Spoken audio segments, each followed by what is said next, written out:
I've just watched a documentary with my father regarding the events of the sinking of the Titanic and specifically some of the vessels around the Titanic. Now, of course, this is a story that's been told a million times. It's extremely well documented. And I don't think interest will ever die in that ship because it was more than just a ship. It kind of marked the end of the Gilded Age. I think that's one reason why there remains such a big interest in the Titanic. Only this week, I think there was an auction of some of the Titanic items, and it just seems that it's a story that will never die. But anyway, this documentary was made in 2020, and it casts a new light on one of the long-standing controversies around that night, which is the actions of the Californian. Um, and for over a century, it's been thought that Captain Lord of the Californian didn't go to the aid of the Titanic, and there's been question marks around this. But this documentary casts question marks around another ship that night, the Mount Temple, which was a smaller vessel than, I believe, the Californian, certainly smaller than the Carpathia. The Carpathia, of course, is famous as a vessel that went to the aid of the Titanic and rescued 700 people, putting its own safety at risk, I might add. So Captain Rostron justifiably got a lot of credit for his actions, Captain Rostron of the Carpathia. Um, I'm not going to read out the whole Wikipedia article here because there's a lot of information. The first several paragraphs on its actions during the sinking of the Titanic seem to shed it in a positive light in the sense that they'd done everything they could in terms of wireless correspondence and so on. Let me just read out a little bit here. I'm not going to read out the whole thing because it's quite long, but actions during the sinking of RMS Titanic. Uh, it suggests that they had, in fact, tried to communicate with the Titanic and do the right thing with the position that they were in. But this is the paragraph that I'm drawing attention to, which is what the documentary is about. As soon as Mount Temple reached Canada, she became the centre of controversy as two passengers and allegedly some crew members stated that the ship was close to Titanic but failed to come to her rescue as they saw her distress rockets and even watched her sinking. These speculations were ignored by both the American and British inquiries, and none of Mount Temple's officers either testified or submitted affidavits to support these claims. Captain Moore himself testified that no passenger could have witnessed an event such as this is Captain Moore of the Mount Temple, that no passenger could have witnessed an event such as rockets bursting over a ship since no passenger was on deck at 12 o'clock at night to be able to see it. Over the years, attempts have been made to stir up further controversy over Mount Temple's role in the sinking of the Titanic, often in a thinly veiled attempt to deflect blame and responsibility from the liner Californian, which was probably closer to the scene of the tragedy and whose officers report seeing a number of rockets bursting over an unidentified ship they were watching. But the documentary I've just watched suggests that Californian was in fact 19 miles from the Titanic, whereas the Mount Temple was a lot closer at 5 miles. The controversy surrounding Mount Temple, this is about the documentary, was further stirred up in November 2020 by the PBS programme Abandoning the Titanic, part of the Secrets of the Dead series. Airing in some countries as Titanic: A Dead Reckoning, it was co-produced and co-written by journalist and Titanic author Senan Maloney, that's Senan, he's an Irish journalist. The show repeated some old claims about Mount Temple and its role in the disaster and made some new ones. Among these claims, it was said that Mount Temple was much closer to Titanic when the SOS was received. Um, the Mount Temple approached within 5 miles of the Titanic when Captain Moore decided to retreat after encountering the ice field in an attempt to avoid risk to his own ship, and the Mount Temple matched the appearance of the mystery ship that was being observed from Titanic because of the distance between her four masts, as later observed by the commander of the raider which sank Mount Temple in World War One. That was a German commander, and apparently this was in top secret documents held by the German Admiralty. The show concluded that Californian's Captain Stanley Lord was wrongly pilloried for failing to reach Titanic when it was actually Mount Temple's master who abandoned the doomed liners and passengers and crew to their fate.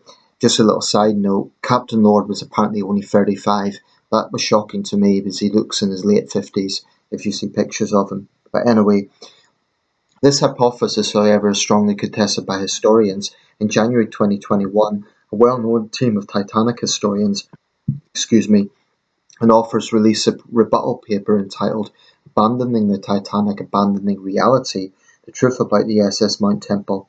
A lowly news show attempts to discredit Captain Moore of Mount Temple and lays blame for abandoning Titanic and those aboard her to their fate. The historical record clearly proves otherwise. At a distance of 49.5 nautical miles, that's 91.7 kilometres from the famous distress coordinates of Titanic, and roughly 60 miles, 97 kilometres from the actual location of Titanic, Mount Temple was simply too far away to be seen from those aboard Titanic, and for those aboard Mount Temple to see Titanic or distress rockets. Captain Moore and his crew made a desperate attempt to reach the stricken Titanic, but only reached the western side of the ice field that stood between her and the wreck site from 2 hours and 40 minutes after Titanic sank. There was no way that she could have reached Titanic in any time to carry out a rescue. She did not abandon Titanic. Now, this is clearly a big discrepancy from what that documentary, and I'm going to put a link to the documentary here on YouTube, suggests. But what the rebuttal doesn't address is the fact that the German captain made the same description of the ship he saw from what the Titanic's fourth officer, Boxall, saw. It also doesn't address those passengers who testified that they had seen it being close to the Titanic. Now, I'm aware that Captain Moore discredited them by saying they were not on the deck, so they couldn't have seen that. But what did they see? Were they just making it up? Were they fantasists? Maybe. But this all still leaves question marks, and it still makes me think that, I'm convinced that both inquiries were flawed. Firstly, whatever way you look at this, the fact of the matter is the New York inquiry didn't even listen to testimony from those on board the Mount Temple. Why not? Now, the historians who are rebutting these claims, how do they address that? They're talking about the historic record, but they're not addressing the fact that the inquiry just totally ignored what would have been key witnesses. Why? Because they believe the coordinates. And why is it the documentary comes to the conclusion that the Mount Temple was a lot closer? Are they flawed in that research? Maybe. I do feel that Captain Lord has been unfairly maligned by history. This idea that he just didn't care, in the Night to Remember, the 1958 film, it suggests that he was annoyed at being woken up. I don't think that's the case at all. In fact, he was on bridge duty. That's one of the few things the Night to Remember got wrong. Also, it's worth bearing in mind that the Carpathia, which was a much bigger ship than both the Californian and the Mount Temple, itself very narrowly avoided hitting icebergs that night. Imagine had the Carpathia also hit an iceberg, there would have been two disasters on the North Atlantic that night. The Carpathia deserves a lot of credit because they did go to the Titanic's aid, but I'm not sure that Stanley Lord of the Californian deserves the scapegoating that he's had for over a century. I think that the Mersey inquiry and the New York inquiry by Senator Smith were heavily flawed. I think there was a bit of elitism involved in protecting White Star Line for sure. The Californian belonged to Leyland, so I don't know. That documentary is compelling, and I'm going to put a link to it. I shouldn't just say that, okay, that documentary is correct and all the other hypotheses are wrong, but it does raise questions. And if their positioning actually turns out to be accurate, then the mystery ship was in fact the Mount Temple, not the Californian. The rebuttal doesn't address what Officer Boxall saw. It doesn't address what those passengers saw. And I'm aware that Captain Moore discredited them. But again, that leaves the question, what exactly did they see? Did they imagine it? There's another thing that the rebuttal doesn't address that the documentary does. Strangely, the logbook of the Mount Temple was changed days afterwards. Why? Now, I'm not going to malign Captain Moore and say that the Mount Temple done nothing, but there are question marks over some of the things that happened that night with some of the ships in the vicinity. If if their logbook was changed, why?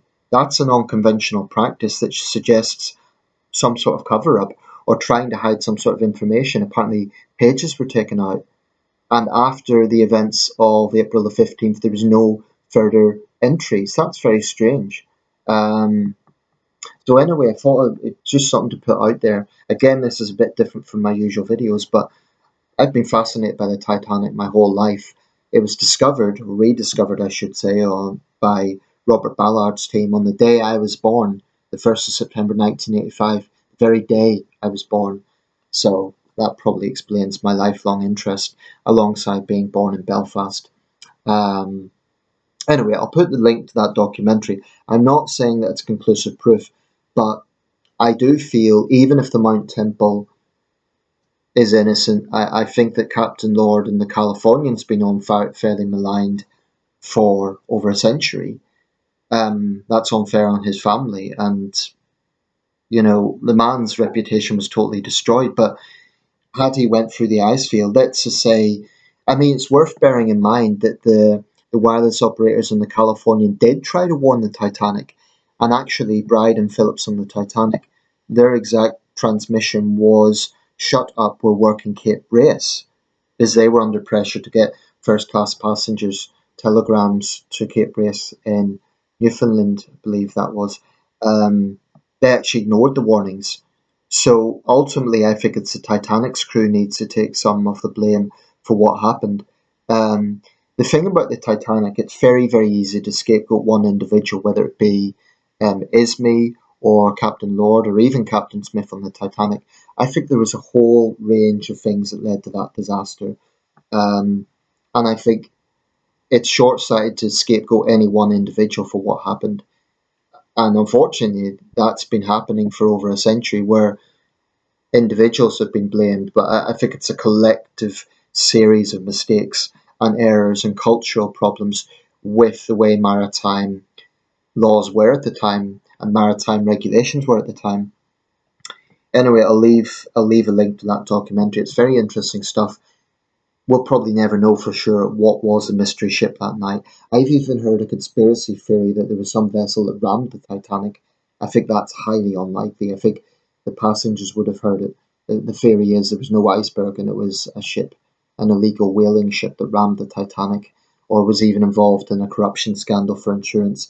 I think that's one of the more outlandish conspiracy theories, along with there being a cursed mummy on board. But anyway, I'll leave a link to the documentary. Let me know your thoughts.